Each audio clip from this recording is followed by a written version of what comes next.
I will call the zoning administrator meeting for Thursday, March 20th, 2025 to order. The time is 2:59, but let the record show that the public hearing will not begin until after 3 p.m. The first item on the agenda is to receive and file the minutes from the March 6th, 2025 zoning administrator meeting.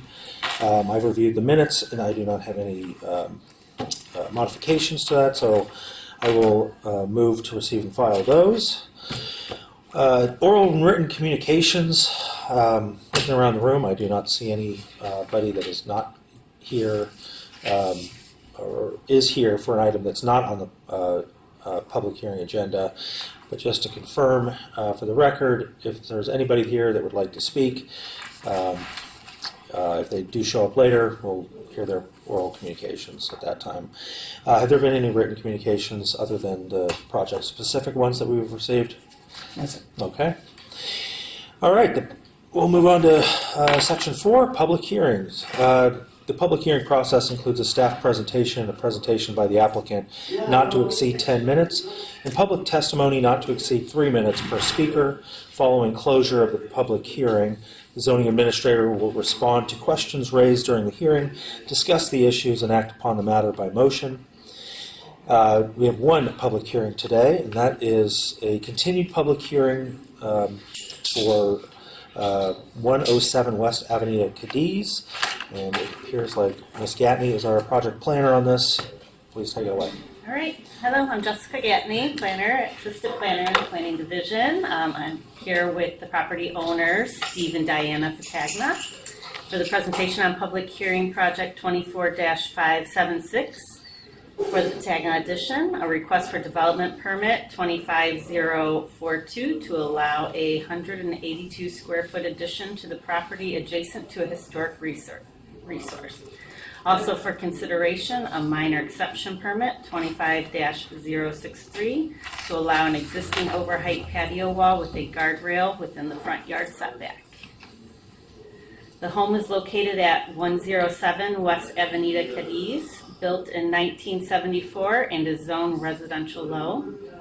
The single-story, single-family home is currently 1,281 square feet on a 4,400 square foot interior lot. A historic resource abuts the property along the west property line. The historic home is a single-story, single-family residence described in the BPR historic form as a fine example of Ole Hansen's Spanish village vision from the first phase of development of San Clemente. Notable features include the circular tower, the porte cochere, and recessed porch. The proposed project would impact views to the chimney and circular window on the east side of the home.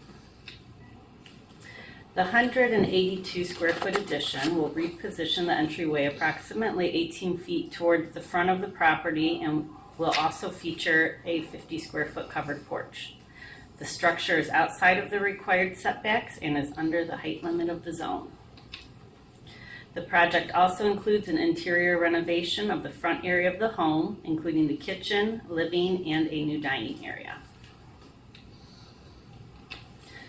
The north and east elevations feature the majority of the proposed improvements, though 2 windows in the west elevation will be replaced. The addition can be seen best in the north elevation. The project scope also includes replacing the garage door, adding a trellis above that, and replacing the gable vent. There has been informal discussion about potentially incorporating vines near the garage, which could mature onto the trellis as a way to add needed landscaping to the site. The project was reviewed in accordance with the Secretary of Interior Standards number 9 and 10 and was found to be consistent. The majority of the significant features on the historical home are not visually obstructed and no features are physically impacted, nor will it alter the appearance of the historic home. The proposed addition remains set back from the historic front facade, and the covered porch allows partial views of the east side of the elevation to remain. Staff has determined that the project aligns with the required findings of the development permit, with the exception of the overheight wall, which will be addressed in the next slide. The project maintains the building profile and massing oriented towards the street. The addition complies with development standards, zoning regulation, and design guidelines. The project does not significantly alter the neighborhood character nor negatively impact the historic resource. Also for consideration is a request for a minor exception permit to permit an overheight existing patio wall and guardrail that is not stepped back to code and is located in the front yard setback. The frontmost short wall encroaches up to 3 inches into the public right-of-way and ranges in height between 9 inches and 21 inches. This wall requires an encroachment permit to which engineering and planning divisions support. The taller wall ranges in height from 48 to 60 inches, in addition to the 42-inch guardrail required by building code. In 2019, a building permit, B19-068, was issued to the previous property owner for replacement of only the guardrail. At this time, the patio was also extended, removing the required setback portion that previously allowed for needed landscaping and helped reduce the wall's massing along the sidewalk. Staff recommends denial of the minor exception permit because the wall is inconsistent with zoning regulations by exceeding the height limit, lacking the required step-back design, and failing to meet the front yard setback. Though the project has received public support from neighbors identified on the slide, specifically a neighborhood petition outlines support to keep the existing deck and railing and a supplemental letter of support for the project as a whole from the adjacent owner of the historic property. The current property owner has voiced his concerns about modifying the wall, that they were unaware of its non-conforming status and it was extended by the previous owner, and that modifying the wall is outside and above the current project budget. Thank you. Thank you very much. I will open the public hearing now. Would the applicants like to make a presentation, or do you have any comments? I just have comments. I didn't put any presentation together. So I think Justin did a great job outlining the whole thing. I just want to give our response on why I would ask for the exception based on what we know. So I kind of put it down here so I don't misspeak but as I go through this. Basically, we moved here from Arizona. We grew up in San Diego, lived in Mission Viejo, and then spent 30 years in Arizona for my work. And we decided to retire. We wanted to come back to Southern California, and we fell in love with San Clemente from being here in the Mission Viejo days, and just said, you know what, this is the place we want to retire in and find our home. We spent a lot of months looking for the right house before we found this house. While it didn't meet everything we were looking for, it met most of the requirements. And one of the things, obviously, that attracted us to that house was that deck. Because in the listing, it talked about new deck, new guardrail, and you get this great ocean view, obviously. So that was a highly enticing, reason for wanting to purchase this house. Along with some of the other features, the neighborhood and the location and everything like that. But the deck definitely was a selling point, and they emphasized it in the real estate listing. As a matter of fact, which I should have sent to Jessica, and I apologize. I'll just pass this to you. This is just like the listing as they talk about the deck and railing, and then the thing that they never disclosed anything about non-permitting or doing any alterations at all. Mm-hmm. So we knew about the guardrail being permitted, so I'm thinking, well, if the guardrail's permitted, the deck's got to be permitted, or the deck is, there's nothing. Well, I'm sorry, I didn't even go that way. I didn't even think that. I just thought everything was fine because no exclusions or exceptions that were mentioned, and since a new guardrail was put up that we knew about in 2019, we never thought that the deck was an issue based on that. So the disclosure form was a big deal to me that they didn't include that. And then go through the staffing report, just a couple of things. Regarding the statement that the existing wall design is incompatible with the neighboring fence, resulting in negative aesthetic effect on neighboring properties. As you see, we've got neighbors that don't find it adversely effective. They find it pleasing. People come over and we socialize on that deck in the neighborhood. No one has an issue with it. I understand the zoning, it's not compliant, it doesn't permit it. I get all that, and But I guess based on the fact of what we knew about the property at the time, it seems hardship for us to have to go back and do it. Oh, that's going to cost a substantial amount of money to fix and get it back to the way it was before. In regards to landscaping, obviously, we understand that, and if we want to do additional landscaping, but our plan was to do the landscaping once the project was done, just because of contractors and everybody trouncing all around the place. So we are more than willing to add additional landscaping, as Jessica mentioned. Some other things that we've come up with, actually Diane came up with, because she's our landscaper in the family. She has a good taste. Is, put some plant materials on either side of the garage. We could put potted plants. They have a drip system on the deck that's all the way forward of the home, so we can put pots or put shrubs or trees or hanging baskets along the railing as well. So, I mean, we're open to whatever you think would be appropriate for us to do from landscaping. I would more than willing to do that, obviously, to improve the aesthetics and get more of that softscape in there versus the massing that you're talking, with the wall that's there currently. So I guess really just in closing, to close it up, because everything's been pretty much said, is that, we appreciate and understand the need for the city to follow permits and zoning regulations. We know that exceptions are granted in the best interest of the city and homeowners, and we feel that our minor exception permit request falls under that category. And in my opinion, due to the following reasons, and that is, we purchased the home with the understanding there's no permit or zoning issues based on the self-disclosure declaration. The guardrail was permitted and approved by the city in 2019. The surrounding neighbors are in full support of us allowing to keep the current deck the way it is. We're willing to address the landscaping changes and implement them ASAP if that's what you want. We'll do it even before, if it needs to be done, we'll do it now. I prefer to do it after, but if you want it done before, we'll do it before.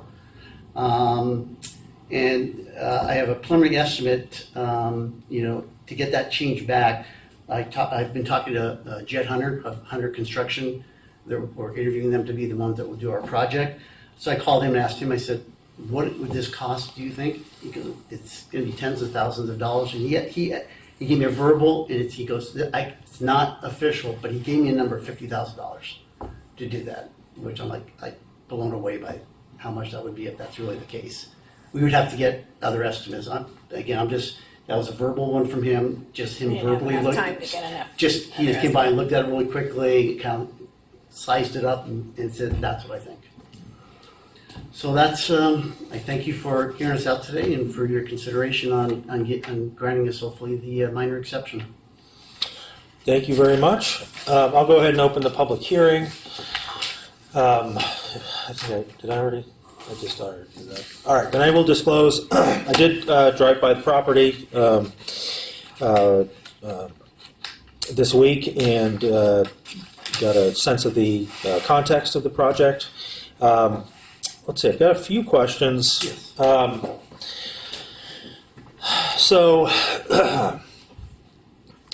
The guardrail that's shown in the picture on the front of the plans, Yes. is that a proposed design? No, Or are you proposing to keep? We're keeping. what's we're there keep- now? We're keeping. If that's something we need to change, I'm open to that as well, obviously. But that was just our architect's rendering of it. But we had no intention of changing the deck or the guardrail Okay. as of right now. But if that's something that, for whatever reason, you feel we need to change the fencing or guardrail, we're definitely open to that. If we need to do that. Okay. Let's see, a couple things, just responding to some of the comments that were made. The code compliance issue is not new. We get a lot of these types of issues. There is a legal recourse to go after the real estate agent that sold you the property.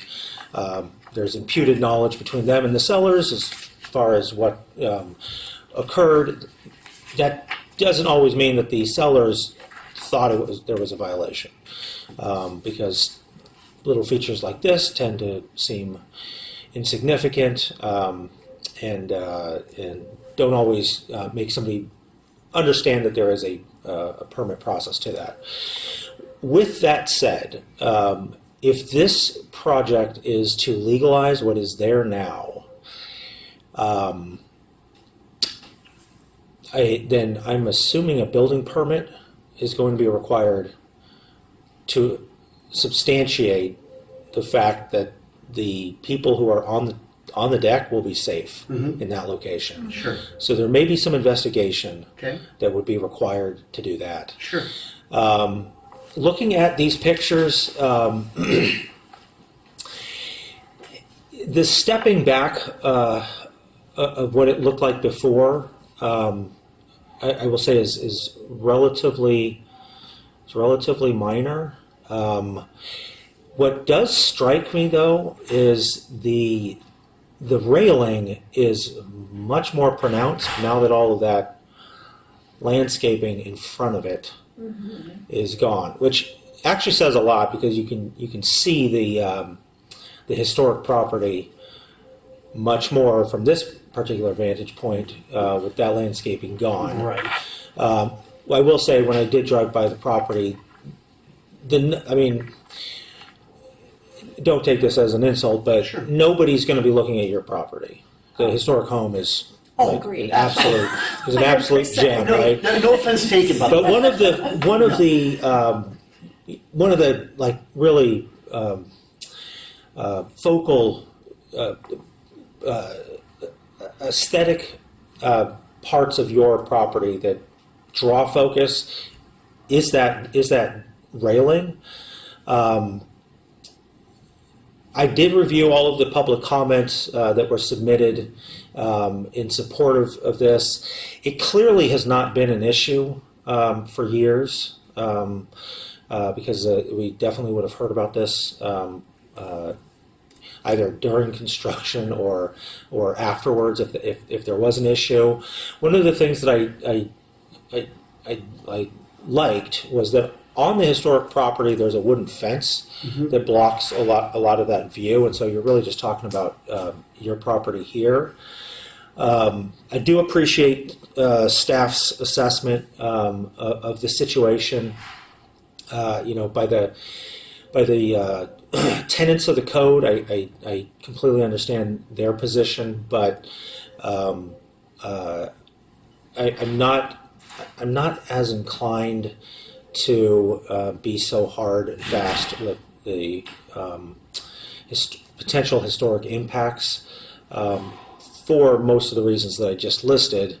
Driving down the street, I mean, you're either gonna, it's either gonna be something similar to what it was in 2018, where you can't see the historic home until you're right in front of it, or you're gonna see a railing similar to that.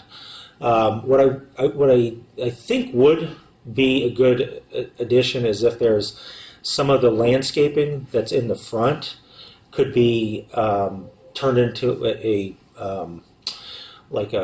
climbing vine, or again a espalier. So down in the planter there, right there, Yeah. do more vines up, and so it grows up onto the Yeah, the railing? just to knock down That's- the impact. Sure. Right To in the make it front. to soften in the. Yeah. Yeah. Yeah. I will say the post and cable type railings, those I think are add too much of a modern element Right.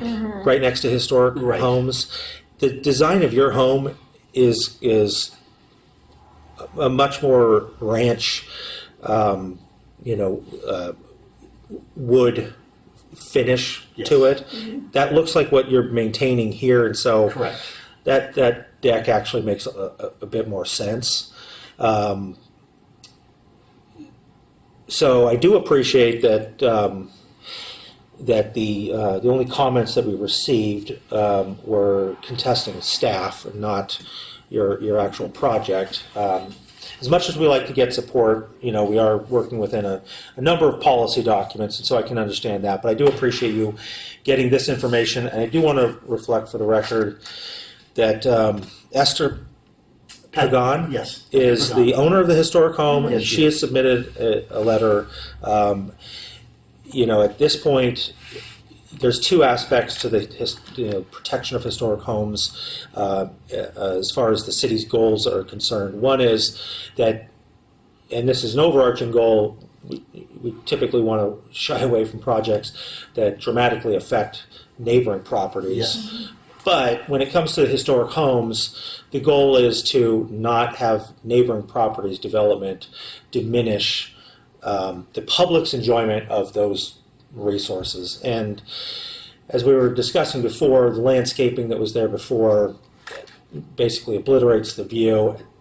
What's there now is definitely much more open. By the time you're right in front of the home, it's a very difficult call to say that the deck and the extension of that deck is significantly impacting the historic resource. As far as the height here, can you tell me how tall is the existing wall from the grade of the planter in front of it? If you can see here, we do call out some measurements, so because the slope goes down, we have what, I think, Yeah, I actually, I know, and I'm not gonna, I had it as 42 inches on the left side of that deck, and 60, I think, is what you had for on the right side, I believe. I think the wall is 3'3". So you're asking about the second wall, the higher one? The Okay. higher wall. Yeah, I'm pretty sure it's Oh. 39 inches, which wouldn't require a building permit to redo. The issue is really the step Well, back from that's the first thing wall to though. the second wall. It's a retaining structure, and so if they're over 30 inches, you need a building permit for that. It's also the reason why you need a guardrail here. Sure. The guardrail itself requires a building permit, so going through the process, I'm not sure if the existing guardrail meets code. That may be something that Well, that was permitted, the guardrail was, the guardrail was, Yes. but the wall was not. as far as we can tell, so. That's what we're Yeah, so understanding. what we found out through the reporting from Jessica is they permitted for the guardrail, but never got a permit to do the extension of the decking. Okay. So the guardrail is definitely in the city. Matter of fact, I know Esther even told us that the city came out and reviewed the guardrail. She had to be outside, she's right out in front of her house. She was there the day that they actually signed off on the guardrail. Okay, For well, the city. that's a positive. So, breaking this down into kind of constituent parts, let's talk about the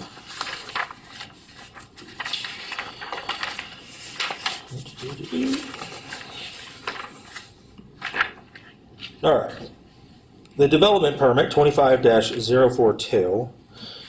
This is the permit that is required for the addition to the main house, correct? yes. In reviewing that information that is included within that resolution, I can make all of those findings. The addition is, while it is adjacent to the historic home, it is essentially maintaining the general mass and scale as viewed from the street. So I don't see that as an impact. These are all very small lots. They're naturally going to be close together. So I have no problem making the findings for that. With the minor exception permit, I will say that it puts the emphasis on minor. There are height requirements within the code, and they're designed to create an open presence in the front of homes. However, the topography here changes a little bit, and so to have a usable front area on a small lot, we see a lot of these types of walls. I don't think that this one is out of character with the neighborhood, and I don't have any problem with its maintenance in its current location. As noted before, the guardrail is a bit chunky, and I think to break that down a little bit, some climbing vines that grow out of the lower planter And like I said, in a spoliate treatment where you've got like pegs and wires that are Sure. set off of the railing so that they don't grow in and deteriorate it Right. any sooner than necessary, I think would be a really nice treatment here.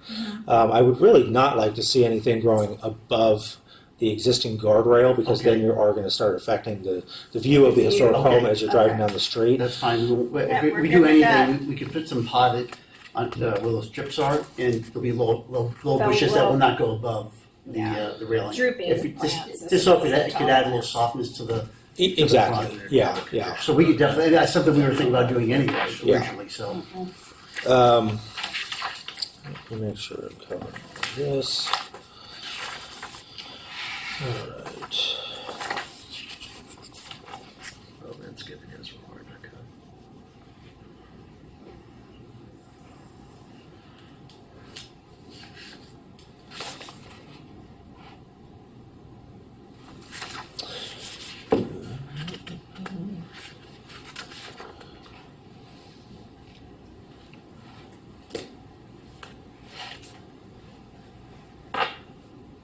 Okay, and also with the wall, there's the encroachment permit's required. yes. Engineering and planning are both supportive of it. It will include some language about if in the future the city needs to access that property, either for a street widening or for some utilities or something underneath it, you will need to remove that portion of the wall. Correct. It's 3 inches of encroachment. What's the? Yeah, that's what engineering provided. Okay. And that plan is the original. And that's the original one That's that's the there. original one. So I mean, obviously, if we need to do something with that, we'll be. To your point, if there's something that has to be done, we understand that. So do you know about how deep that is? Is that a foot and a half, 2 feet maybe? Yeah. I'd say As far as so. planter area? I think Probably about a so. foot and a half. Yeah. Okay. Yeah. Okay, so I will address one consideration with a condition of approval, but based on all of the evidence submitted and the neighbors' information, I am ready to make a motion here. I will determine that the project is categorically exempt from SEQA and adopt Resolution ZA 25-005 with the following changes. The first is that approval of the development permit 25-042 is maintained, but that Section 4 be revised by staff to find that, quote, with respect to minor exception permit 25-063, the zoning administrator finds as follows. A, the proposed minor exception permit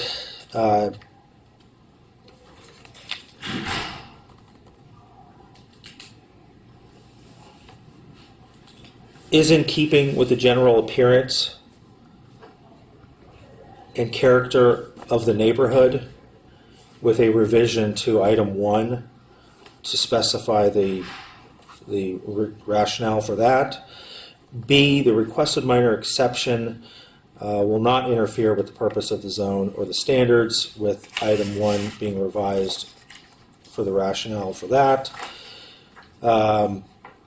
C, the neighboring properties would not be adversely affected, with item 1 being revised as far as the rationale on that. And D, the approval or conditional approval of the minor exception permit would not be detrimental to the health, safety, or welfare, with item 1 below that being revised. Feel free to use the reasons that I've discussed during this item for that, and I'm more than happy to review the final draft of that before signing.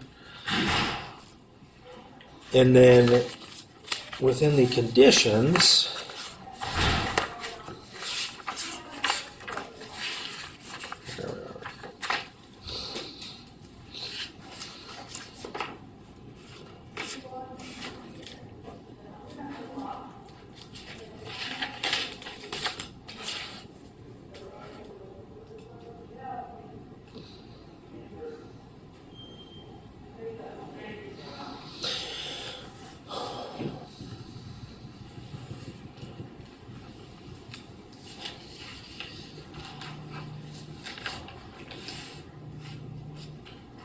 item, condition of approval number 4.2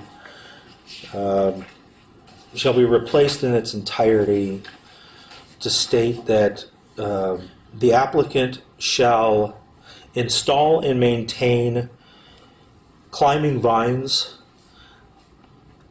in the front planter most adjacent to the sidewalk that do not exceed the height of the guardrail and cover at least 75% of the portion of the guardrail parallel to and facing the sidewalk.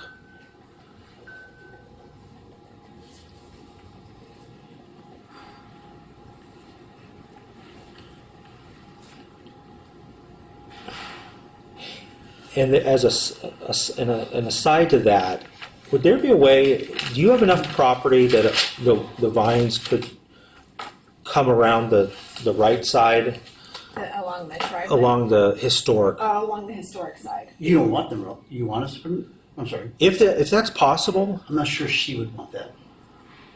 I'm not sure she would want, I could ask, I mean, I don't want to do something she, yeah. My only she's concern- very particular, She, I mean, that is probably the nicest Oli. I mean, the inside of that house is like a museum. Mm-hmm. And she is outside her front constantly taking care of her landscape. So I, I don't, I'll do it if you want us to, but I don't know if she's gonna want that. my other, to be honest my with other The wood concern- fence covers most Yes. of the guardrail, so it's She's very neither here nor particular. there. If so- she's okay with it, I'd prefer to see that. Okay, I'll ask her, Covered. but if she's not okay with it, are you okay that we don't do it then? Yes, but at least 75% of the I have no problem doing it if she doesn't want it. guardrail Yes, covered. yes. The wall in front, I don't really care about, so if you Okay. want them climbing up and just covering the guardrail, that all works out. Okay. Okay. Now, when we do, I mean, do the vines need to be like 75% covered immediately, or can we let them grow, get them to Oh, grow no, up? let them grow. Okay, Yeah. all right. I didn't- Just to make sure what we need to buy. Yeah, no, it's it can generally take a good year and a half. Yeah, I was just Okay. gonna Or say, so. yes. Yeah. A good example, oddly enough, is the Pep Boys tire place. I don't know if it's still a Pep Boys down on South El Camino Real, I think it is. down in North Beach. Okay, For whatever reason, the Planning Commission required vines on the back side of the building along the alley just to soften that wall. I think they did a really good job. Now, it's been a while since I've driven down the alley, so I don't know if it's still there or not, but okay. that was a really good example. We'll And take a that look took at that. them, I don't know, a year and a half, 2 years maybe to fully Yeah. grow in. Yeah. Yeah. Okay. But I'm not looking for a hedge, Right. Right. but No, I just got it. some vines that Soften We- it. generally cover We did vines 75%. at our house in Arizona that we had on our back wall, so I know, we know Yeah, exactly. just a Yes, soften sure. edge, yeah. And then a new condition of approval, 4.3, that in the event that the lower front planter, which encroaches approximately 3 inches into the public right-of-way, needs to be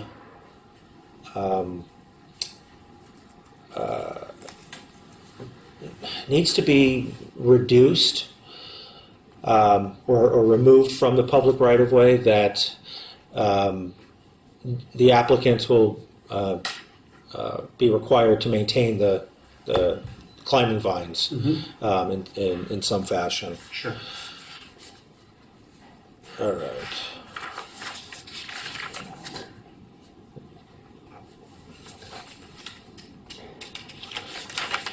All right. I think that was it. All right. All right. So with that, I will close the public hearing. Thank you for your time. Well, thank you. Appreciate you working Thank with all. staff. And I really want to thank Jessica for all her help in assistance Absolutely. during this project, so thank you Yeah. again. And Adam, thank you very much. Well, you appreciate it. Absolutely. Thank you. We look to maintain a very nice environment around that neighborhood. It's a great neighborhood, and everyone takes very nice care of the houses around there, so. Absolutely. It's near this old street. It is. Yeah. It's not that far off. So, would you like us to get on the vines immediately then to start that process so they can start growing, or do you want us to wait after construction? I just want to make sure I do what you want us to do. You know, it's part of this project, so you've got some time to initiate it. Okay. You're not going to be able to final your building permit for this project until what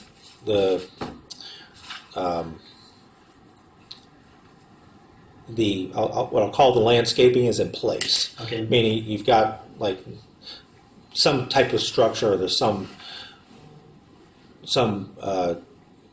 like the plants are in place and like how they're going to grow is initiated. Does somebody come out and view that, make sure that we've checked those boxes basically, and then we get the permit for the project? Is that Yeah, how there it would be works? there on this type of project. There would be a planning final review Okay. as part of the building permit. So Sure. they'll come out and look at that. But Okay. the vines don't need to be completely grown in Right. by the Okay. time it's done. Oh, just get them in there, so, got it. Okay. Yeah. Okay. All right. Moving through the rest of the agenda, we have no new business, no old business. And so we will adjourn to the next special meeting of the zoning administrator to be held at 3 p.m. on Monday, March 24th, 2025 at the Community Development Department, first floor community room, located at 910 Calle Negocio, San Clemente.